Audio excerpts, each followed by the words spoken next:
Hi, this video is going to be on the threading and sewing with an early weed sewing machine. This particular model of machine dates to 1868 approximately. With the weed machine, the bobbins are actually quite small, as well as the shuttle, and I have a Singer long bobbin to kind of give you an idea of the comparison between the shuttles and the bobbins. There's quite a bit of difference in size. And in this particular machine, we're going to go ahead and get started by winding the bobbin. The bobbin winder is here on the deck, and what you'll do is load the bobbin in. And again, this is another hand-guided bobbin winding, so you'll just have to kind of feed it back and forth, spreading the thread out evenly from end to end.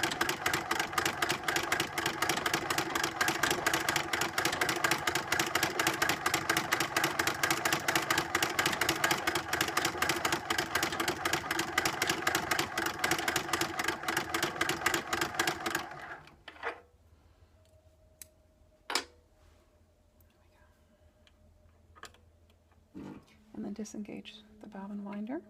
So to get this threaded, we'll go ahead and get started here. We're going to thread the shuttle. Let's take a look on the inside. And there's a little bar. So what we're going to do is we're going to put the thread in so that the thread comes up from the bottom and is going to pass around that bar.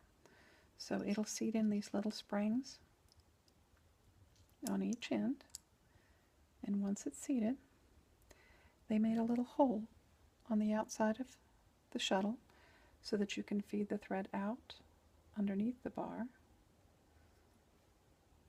And then you can feed it back in over the bar. So the end result is that the thread wraps over the bar inside the shuttle. In this case then, starting from the back of the shuttle, you wind the thread through various holes to create tension. I have learned on this particular machine to sew through 2 layers of quilting cotton that 2 sets of holes are helpful. So you're going to go in and out, and then I'm going to go in and out again. There's no hard fast rule on how many times that you need to feed in and out the holes. The only trick is that once you get done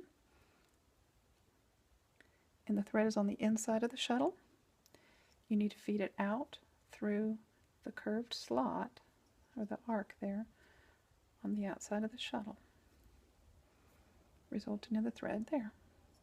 You hold the front and the back, you can kind of get an idea of the tension that's created. The shuttle then gets placed in the carrier with the thread coming out on top and the nose going in first, and then you drop it in. To thread the machine, this is a particularly interesting and unique tension assembly. There is a very tiny, tiny hole in this cylinder. It's kind of a screw type cylinder. So the idea is that you find the hole and you pass the thread through and it comes out the other side. And to create the tension, you actually just turn the screw to create the tension that you need. It's kind of you have to kind of feel the tautness and then back it off a little bit so you get the tension that you need. I'm going to then pass it through the thread guide that's in the little middle slot there. It comes out on this side. It's going to come down through the thread guide here on the front. It's going to come in through this thread guide down near the bottom. It is going to go up through the take-up lever, and then it comes back down through the needle, threading from outside to in with the long groove of the needle on the outside. Then bringing the needle down to pick up the lower thread. And because this particular presser foot has holes in it, I'm going to try to keep that upper thread down below.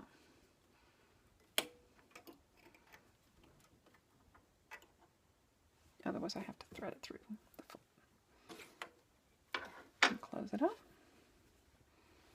see how she stitches.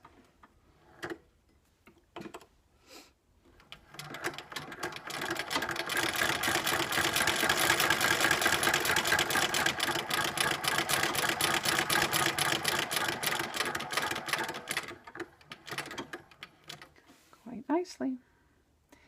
And the stitch length adjustment on this particular machine is actually down underneath the bed, right about here. And it actually screws up and makes it a little bit longer stitch, and screws out to make a little bit shorter stitch. And so it is adjusted underneath. And then the machine bed can be tipped back by loosening the belt, and you can access the underneath and the stitch length there as well. Otherwise you'll have to reach under the table. But that is the threading of the weed sewing machine. Thank you.